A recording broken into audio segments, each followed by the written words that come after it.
రైలు ప్రయాణికులకు కేంద్ర ప్రభుత్వం గుడ్ న్యూస్ చెప్పింది. ఎక్స్ప్రెస్ స్పెషల్స్ గా పేరు మార్చిన ప్యాసింజర్ రైళ్లలో సెకండ్ క్లాస్ ఆర్డినరీ ఛార్జీలను పునరుద్ధరించింది. దీంతో ఆ రైళ్లలో టికెట్ ఛార్జీలు 50% వరకు తగ్గాయి. లాక్డౌన్ తర్వాత రైల్వే శాఖ ప్యాసింజర్ రైళ్ల పేరును ఎక్స్ప్రెస్ స్పెషల్స్ గా మారుస్తూ వచ్చింది. కొత్త పేరు ఆధారంగా ఛార్జీలు వసూలు చేస్తూ ఆర్డినరీ ఛార్జీలకు చెల్లుచీటి చెప్పింది.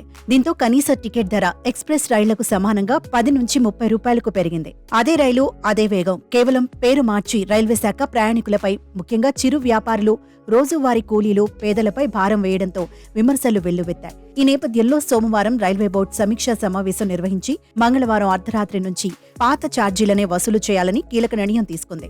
అంటే ఇక నుంచి ప్యాసింజర్ రైళ్లలో కనీస ఛార్జ్ 10 రూపాయలు మాత్రమేనని తెలుస్తోంది. ఈ మేరకు అన్ని రైల్వే జోన్లకు ఆదేశాలు కూడా కేంద్రం పంపింది. సెకండ్ క్లాస్ ఆర్డినరీ రైళ్లలో కనీస ఛార్జీల పునరుద్ధరణ మంగళవారం తెల్లవారుజాము నుంచే అమల్లోకి వచ్చింది. ఈ మేరకు చీఫ్ బుకింగ్ రిజర్వేషన్ సూపర్వైజర్లకు రైల్వే శాఖ నుంచి ఆదేశాలు వచ్చినట్లు తెలుస్తోంది. ప్యాసింజర్ రైళ్లను రీకేటగిరీ చేసి ఎక్స్ప్రెస్ రైలు ఛార్జీలను వసూలు చేస్తున్నారంటూ పెద్ద ఎత్తున విమర్శలు రావడంతో ఈ నిర్ణయం తీసుకున్నట్లు కనిపిస్తోంది. ఈ మేరకు అన్ని జోనల్ రైల్వేలకు ఆదేశాలు జారీ చేసింది. జనరల్ మేనేజర్ల సూచనల మేరకు zonal railway principal chief commercial మేనేజర్లు ఆర్డినరీ క్లాస్ ఛార్జీలను సర్దుబాటు చేసేందుకు సిస్టంలో మార్పులు చేశారు. అన్ని మెయిన్ లైన్ ఎలక్ట్రిక్ మల్టిపుల్ యూనిట్లు 0 నెంబర్తో మొదలయ్యే అన్ని రైళ్లలో ఆర్డినరీ క్లాస్లో దాదాపు 50% ఛార్జీలను రైల్వే శాఖ తగ్గించింది. ఈ మేరకు అన్ రిజర్వ్ టికెటింగ్ సిస్టమ్ యాప్లో కూడా ఛార్జీలు సవరించారు.